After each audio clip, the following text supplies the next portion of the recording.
Hello बच्चों, let's see this question. The question says combustion of carbon is studied in bomb calorimeter to obtain heat of reaction. Which of the following are correct?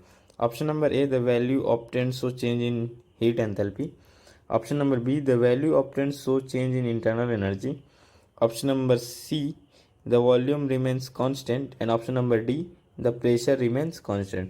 तो इस question में हमसे पूछा गया है कि जब हम कंबशन ऑफ कार्बन करते हैं बॉम्ब कैलोरीमीटर पे, तो जो हमें हीट ऑफ रिएक्शन ऑब्टेन होती है उसके रेफरेंस में इन चारों स्टेटमेंट से कौन कौन से स्टेटमेंट करेक्ट है। तो चलिए इस क्वेश्चन को सॉल्व करते हैं। तो इस क्वेश्चन का जो की कॉन्सेप्ट वो ये है, in the combustion of fuel,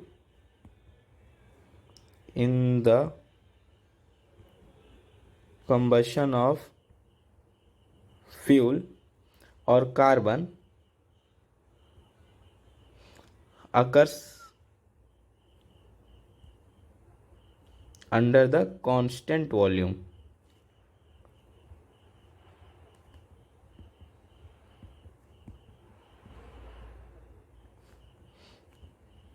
Conditions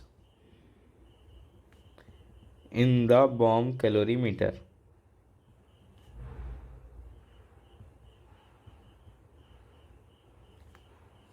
So जो कंबसन ऑफ फ्यूल होता है under the in bomb calorimeter, वो क्या उसमें कांस्टेंट होता है? वॉल्यूम कांस्टेंट होता है, ना कि प्रेशर कांस्टेंट होता है। सो ये कंडीशन होती है बॉम्ब कैलोरीमीटर की, that is volume should be constant. और इसकी वजह से क्या होता है, hence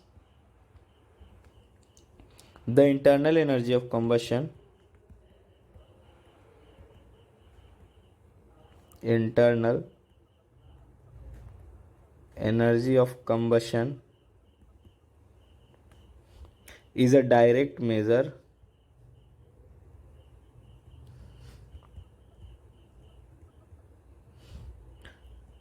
of the heat of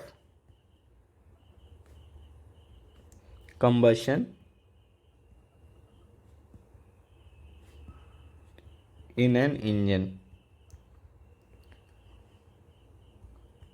सो जो ये heat of combustion in an engine, ये क्या मेजर करता है? Internal energy of, that is internal energy of combustion, ये मेजर करता है इन बॉम्ब कैलोरीमीटर। सो यहाँ से हमारे दोनों ऑप्शन मिल जाएंगे।